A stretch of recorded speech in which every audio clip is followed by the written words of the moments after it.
Page 285, the formula there in the middle of the page. This is still silver 1 carbonate. Why is it silver? Actually, why is it silver 1? What's that mean again? Silver 1 carbonate. Silver 1 carbonate. In the middle of the molecule name, there's a number. What does it signify? The charge.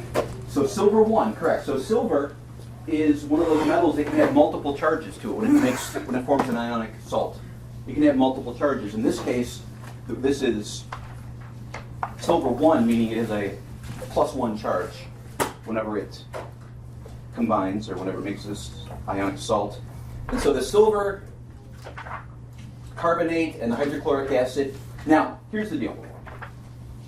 Silver carbonate. Let's just think for a second on the relative value, or maybe another way to put it is the cost of this molecule. This molecule has silver in it. So relative to other molecules, do you believe that it would be expensive or cheap? Because it has silver in it. Relatively speaking, it's an expensive molecule. And if you have many, many molecules, moles and moles of it, maybe even grams and grams of it, maybe even kilograms and kilograms of it, and it has silver in it, right? But this is going to be a relatively expensive substance. Hydrochloric acid is extremely common and cheap to make relative to silver, this silver carbonate. Okay? So if your objective was to get as much of the silver chloride to precipitate out as possible in this reaction, see if this makes sense, that you would make sure that when you combine these, and again, I like to make it practical, that you are a purchasing manager for a company, you're setting up this reaction and you want to make sure that as much of the silver precipitates out in this solid as possible. You want as much silver to be reacted as possible. You don't want any left behind. Would you mix 1 mole with 2 moles? Or would you maybe hedge your bet a little bit and mix 1 mole with, say, 4 moles, 3 moles, 5 moles? Wouldn't it make sense to you to make sure that you have way too much of this to make sure that every molecule of this reacts and precipitates out? Oh, yeah. If it's cheap, why not throw more in there? The idea being is I mix the solution, and my hydrochloric acid is mixing, it is reacting with the silver carbonate. I want as much, I'm trying to grab every single molecule of silver, because if I don't catch it, it's going to get thrown away as waste. Okay? So in order to make sure that I get every molecule of this, I make sure that this is my limiting reactant. I make sure that I have way plenty. I know it's a technical term, right? Way plenty. I got lots extra of the cheap stuff to make sure that I get every molecule of the expensive stuff. Okay? And this is where we enter into the discussion of using the chemical equations when the limiting reactant has been identified. That's on page 285. Again, looking at this, we have an expensive molecule and a very cheap molecule. And I'm trying to recover water, which is pretty cheap, carbon dioxide, and the silver chloride, which I'm trying to grab every single molecule of it that I can. And so to make sure that all the silver reacts, I make sure that in my reaction, the molecule that has the silver is the limiting reactant. Remember, the limiting reactant is the reactant that's going to run out. Every single piece of it, for our purposes now, we're going to find out later that's not technically true, but for our purposes now, every single molecule that has what I'm trying to capture needs to react, which means it needs to be the thing that shuts down the reaction when it runs out. If we run out of anything else first, what's going to happen? If the reaction engine stops because we run out of something other than what we're targeting, then we're going to throw good stuff down the drain. To make sure that every single molecule of this reacts, we make sure that we've got way too much of this. Now, this is the perfect balanced recipe, right? The perfect reaction equation.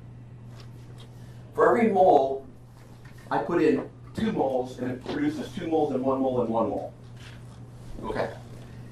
We've already talked about this before, but let's say I put in 3 moles of hydrochloric acid. I have 1 mole of silver carbonate, and I put in 3 moles of hydrochloric acid. What's going to be the product of reaction? If I add 1 more mole of hydrochloric acid, this is the perfect balanced recipe, right? If I throw another mole of hydrochloric acid in there, what are my products going to be? The same stuff, right? However, I will have 1 mole of hydrochloric acid extra left over, right? Because 1 combines with 2 to make 2, 1, and 1. So if I put 1 extra mole, my excess, I'm going to have some left over, some that doesn't react. So if I put 3 in here, 3 moles of hydrochloric acid, I will get exactly the same thing because I'm making sure that I use up all of this, and I'm going to have 1 mole of hydrochloric acid left over. I would rather have 1 mole of hydrochloric acid go down the drain than 1 mole of silver carbonate go down the drain, because this is expensive and the hydrochloric acid is cheap. All right? So hopefully you see that if I add more than I need of one of them, that the products are going to be controlled by whatever I run out of. Whatever stops the reaction engine is the thing that determines how much I'm making. Right? Again, think of the reaction engine as a production line. It's going, it's making product until one of the parts runs out, and then we have to stop. In that analogy, if I put 3 hydrochloric acid in there, I'm going to run out of silver carbonate, but I'm going to still have 1 mole of hydrochloric acid left in my bin waiting to be used. I can start the reaction back up by dumping more silver carbonate in there, but in this process, it's relatively cheap, and I'm probably just going to go ahead and harvest all of my silver chloride. The point I want you to see on this one is that it's the limiting reactant. It's the one that runs out that controls how much product you make. Okay? If I have a perfectly balanced recipe, and again, I keep using the same imagery over and over again, but if you think of this as a brownie mix, in chemistry, if you add an extra egg, you don't get cakier brownies. In chemistry, if you add an extra egg, you get brownies with an egg on the side. Okay? That's what's happening here. You're adding 1 extra hydrochloric acid. Think of that as the egg. You're adding 1 too many eggs. What are you going to get? Perfect brownies and an extra egg at the end. But the point being that whatever runs out, that thing that runs out is called your limiting reactant. Whatever your limiting reactant is, it determines how much product you can make. Because when it runs out, it stops the reaction engine.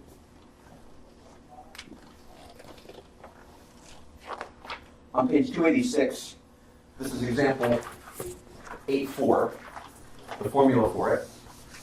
And again, looking at the reaction equation, you can see what is probably the more valuable of the reactants and the products, right? Again, looking for golds and silvers and titaniums and things like that. Notice that this has a silver molecule in it, or excuse me, a silver atom in this molecule.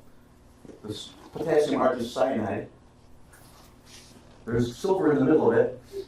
I'm adding zinc solid to an aqueous solution. So again, a beaker with an aqueous solution means this molecule is in water in a beaker, and I'm shaking in some zinc solid.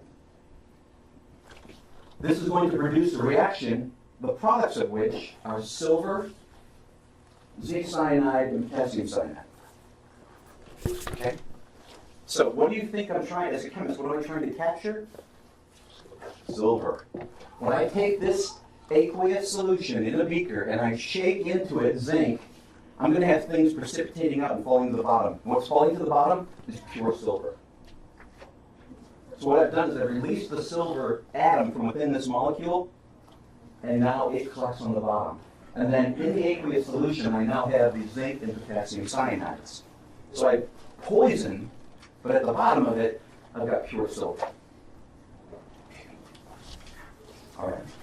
So in this equation, Example 84, it says, some ores contain a small amount of precious metals that are in compounds with many other elements. For example, one common ore found in the earth is this potassium argentocyanide. Since silver is a precious metal, it's useful to be able to extract the silver from the ore, and that's how they do it. This is the reaction that's used. Now here's the, you write the formula down, right? Here's the question. We have to convert the word problem into a math problem.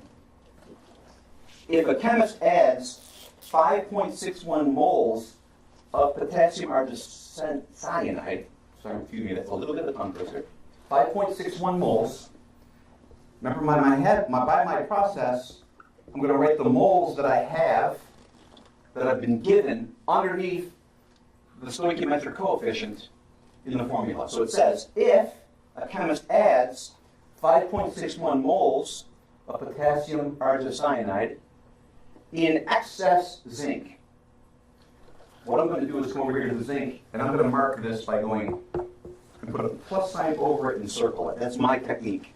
This reminds me that I've got plenty. So do I even care how much I have? Not really.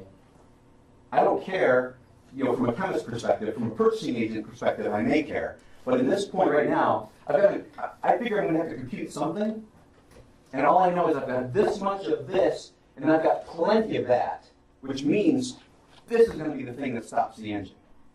So this is the key number for me to know. This is going to give me how much product I can make, because this is what's going to run out. So the question goes then, if a chemist adds this to excess zinc, how much pure silver can be made?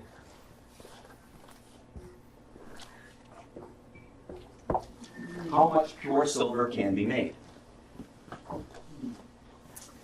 So by my technique, what am I going to do next? Again, this is my technique. If you use the conversion factor process, the pure math side, that's great. That's fine. That's right. This is a graphical way of getting the same number.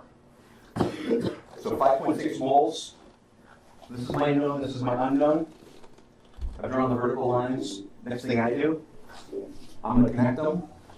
Right? I'm going to write down my relationship to my stoichiometric coefficients. In this case, what is the relationship? 1 to 1. 1 to 1, right? It's 2 to 2, and that reduces.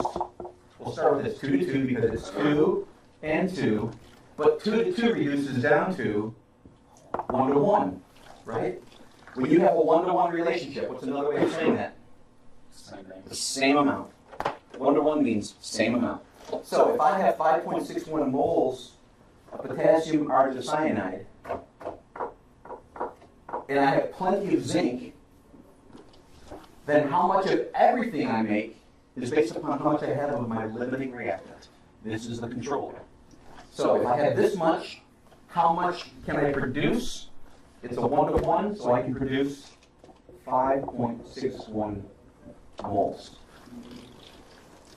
If I add more zinc, can I make any more product? No. I can just keep dumping in the zinc. Nothing more is going to happen. Why? Because I've already used up all of my other reactant. It's done. So it doesn't matter how much I have here, as long as I have plenty. Whatever is limited, this is going to control it.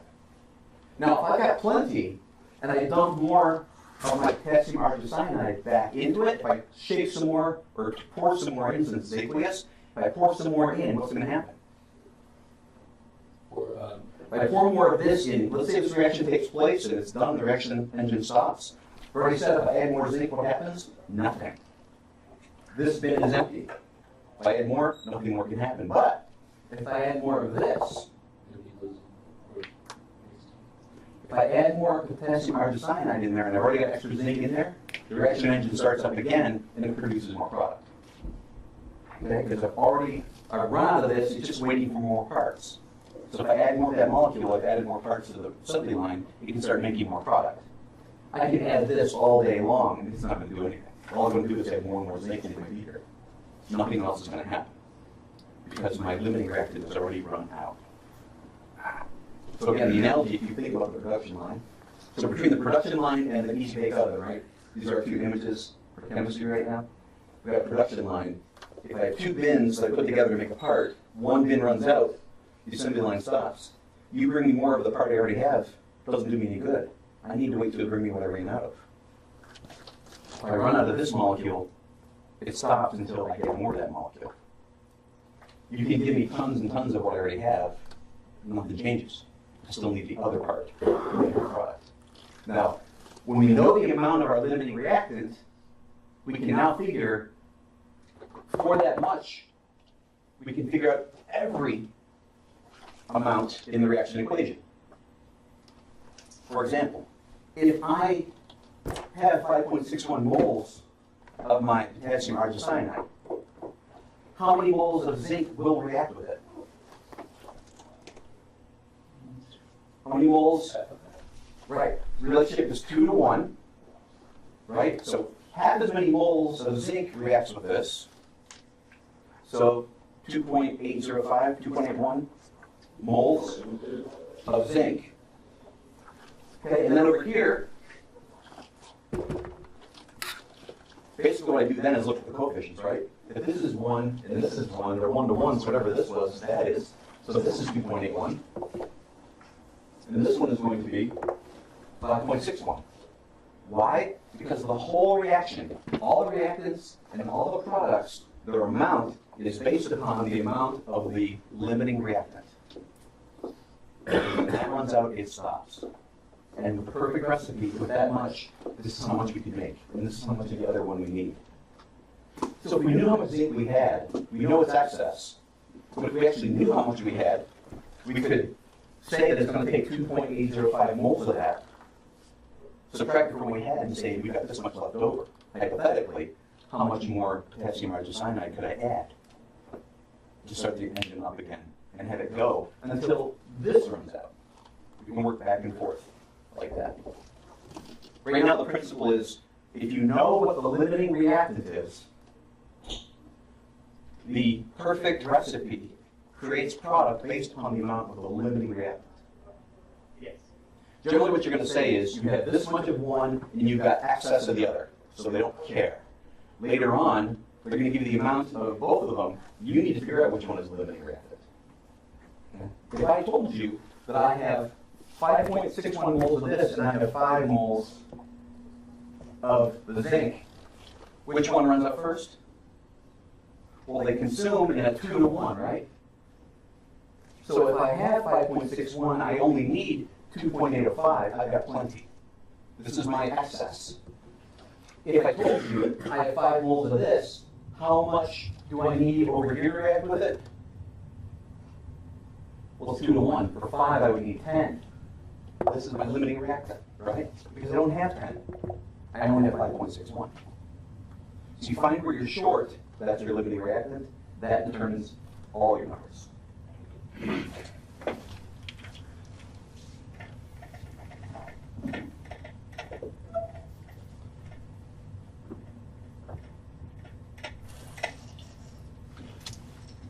"15 minutes. Why don't we go ahead and, I don't want to get into Gila-Soc today. Gila-Soc is the next section on, that's how you say that, by the way. Gila-Soc, it's French.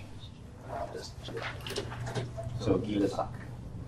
We're going to start Gila-Soc tomorrow. Why don't you go ahead and try on your own A4 using this idea of the limiting reactant. Because we have time, I'm going to give you time to work it. Remember, you can also be doing your review questions and practice problems and extra practice problems. And I'll answer questions on those if you have them as well. Yes, sir. When are those due?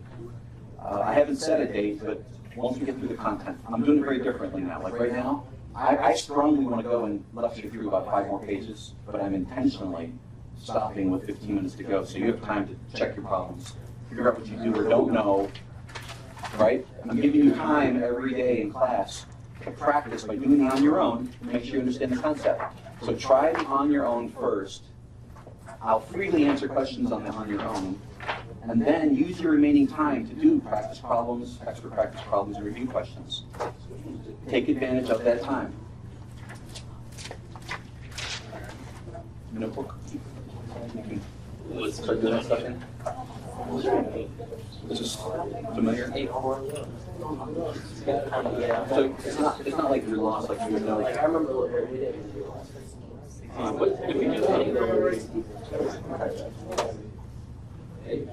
the concepts aren't foreign. Like you understand the language I'm using. It's just you may not on this picture. Yes, sir. You may, and I may stand in the hall and watch you. You're doing 8.4, you said? Yes, 8.4 on your own. I'm gonna let you get ahead of me on 8.4. Remember, the answers are in your book, but I'm willing to go through it in the front. If you get 8.4, you want to go on and do homework. I'd encourage you to do other chemistry work. I'd encourage you to come to class and say before we start, I tried practice problem number 2. I don't get whatever. So if it's a general, I won't give you the answer, but we can talk about it in generalities to try to help you press on. What this is also going to mean is there's not going to be this huge review, right? There's not going to be a week of review anymore.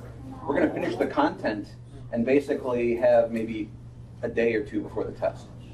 Oh, yeah. So what I'm doing, if you think about it, is rather than a week of lecture and then a week of review and practice, what we're doing is 2 weeks of lecture and practice. Okay? So get out of your mind that we're going to finish the content and then have another week. That's not going to happen. We're taking our second week and we're mixing it in as we go. Which is why you need to do the on your own. You need to realize what you don't know now. You need to be looking at the practice problems and review questions and extra practice problems. Frankly, though, we still have not gotten to the content of the extra practice problems. There's a concept we're going to do probably in 2 days, and then once we have that, it'll unlock pretty much all the extra practice problems for you. We'll get to that as soon as we can.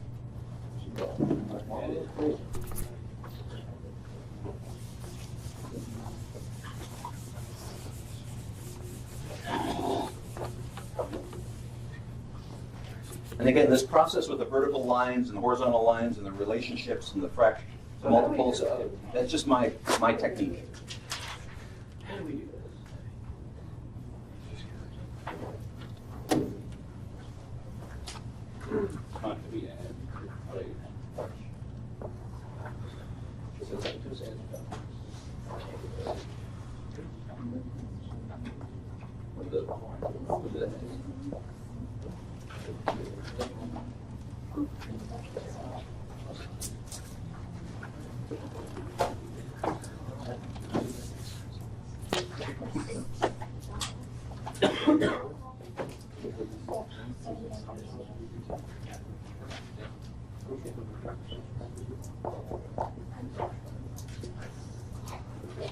Oh, yeah, K.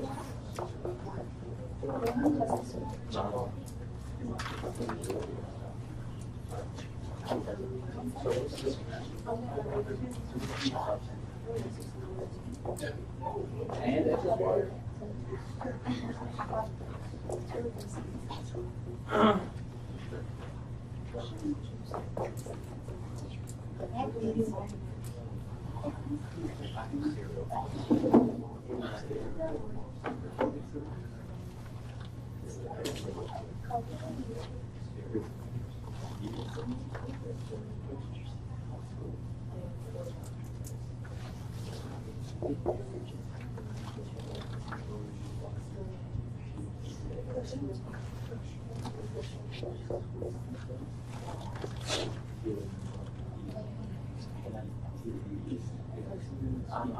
What is the regular decimal looks like this?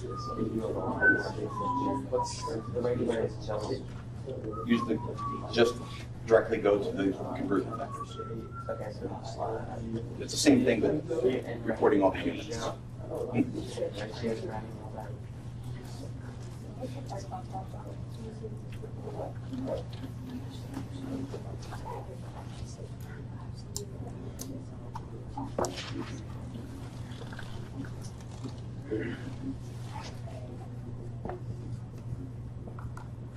Oh, so.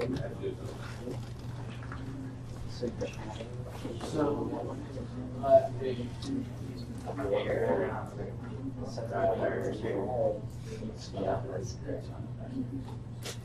You have to find out how much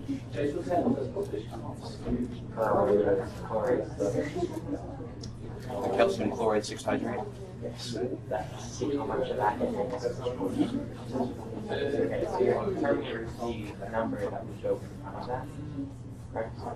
Ooh. You're not determining this number here. This is your perfect recipe. But you're determining here. This is your perfect recipe, but rather than 2, you have 7.2. So here, rather than 1, you would have how much? And the reason why they said in excess calcium carbonate and excess water is because you need to make sure that this is your limiting reactant, right? Which one is 2HCl? Or CA? Oh, no. They told you that calcium carbonate and the water were both in excess. This reaction side has 3 molecules, right? 2 of them are in excess, which means the third one must be your limiting reactant. Can I change drink water over it? Actually, you can take your time. Yeah. I would hate for you to drown. How much water does it take to drown a 6 foot what? 1? Junior. How much water does it take to drown a 6 foot 1? I don't know. I'm 5'10" and I'm looking up to him. I'll tell you. No, We're not 5'10". Yeah. I'm 5'10". We all look really Really? good. Yeah. I feel like I'm looking up to him. Okay. Well, good. Little man? No. Almost as So- tall as you're like I'm 70 inches. So Okay. Yeah, it is. Because 5 times 12 is 60 plus 10. oh, Yes, sir. So what do you do after you find calcium chloride? After you find it, After you find it? you find this number, you're done. I'm done? Yeah. Oh, okay.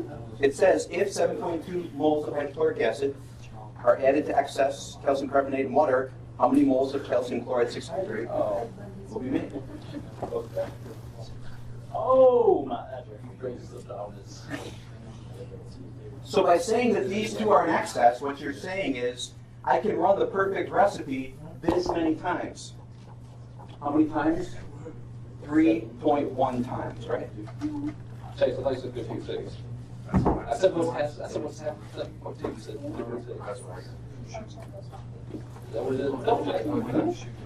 Oh my God. What does it take? So I want to check. So, where you ready?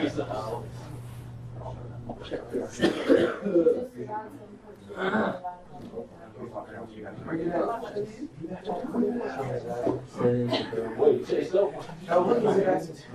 Okay, Chase, I told you. Okay, I just wanted to make sure.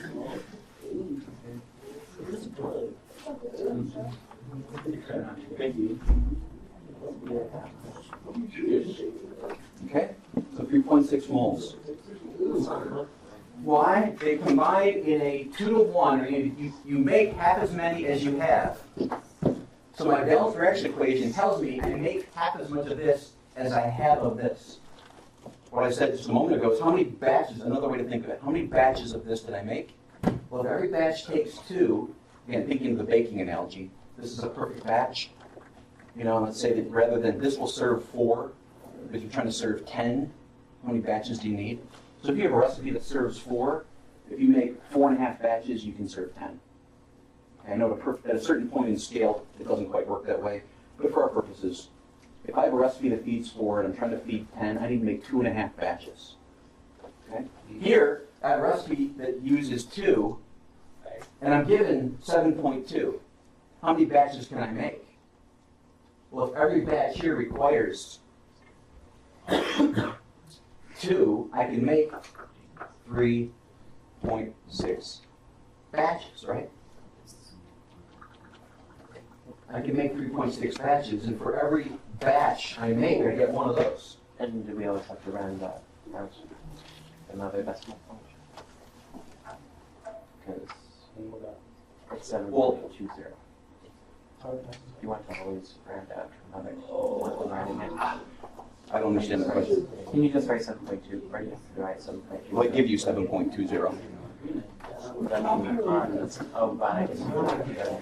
This is going to have the same number. This is going to have people's questions about precision, right? There's precision in significant figures. Could it be just 3.6? No, it's not, because this is the exact number. So it has no effect on your precision and your significant figures. So this is, in this case, this has three significant figures. I multiply by an exact number of 1/2. And so I have to have three significant figures. Simplify by fractional simplify by multiply by fractional years. Multiplying by the half is the same as multiplying by 1 and then dividing by 2.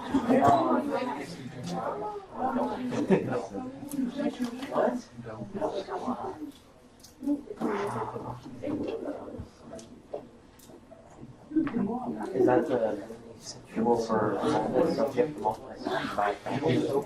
You multiply the top of the numerator. I'm never sure. We have to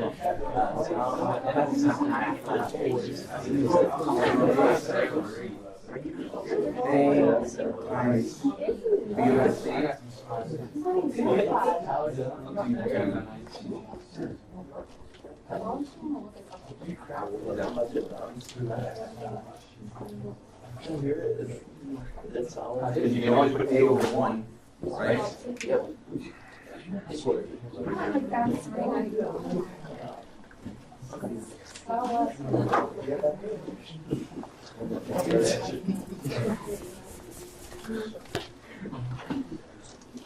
Let's see if we've added any questions today to our list of abilities.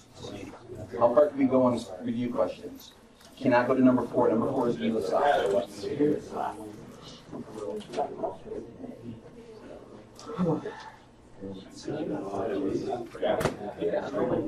You can only go that. I mean, you can use for I'll give you a preview on Elisab real quick, okay? This isn't for notes, it's just, this is what we're going to do tomorrow. Tomorrow I'm going to start as if I haven't said what I'm about to say. Elisab, his rule, goodbye, Russian for goodbye. So, Elisab, what he's going to tell us is that when we have a balanced reaction equation, and we have reactants or products that are in the gas form, Elisab only applies to gas phase. What Elisab's rule says is that, yes, a balanced reaction equation tells us moles plus moles plus moles produces moles plus moles. But for those things which are in the gas phase, it also relates to their volume. So that if I had one of these reactants was in the gas phase, and another one was in the gas phase, their stoichiometric coefficients would not only relate the moles to moles, but would also relate liters to liters. So if I had, for example, let's suppose that this were a liquid, hydrochloric acid in a gaseous form. And over here, you've got carbon dioxide in gaseous form. My stoichiometric coefficients relate 2 to 1. What does that mean? I need 2 liters of this gas, if it were a gas, to react to produce 1 liter of that product. So Elisab is going to relate stoichiometric coefficients for gas phase only to their volume.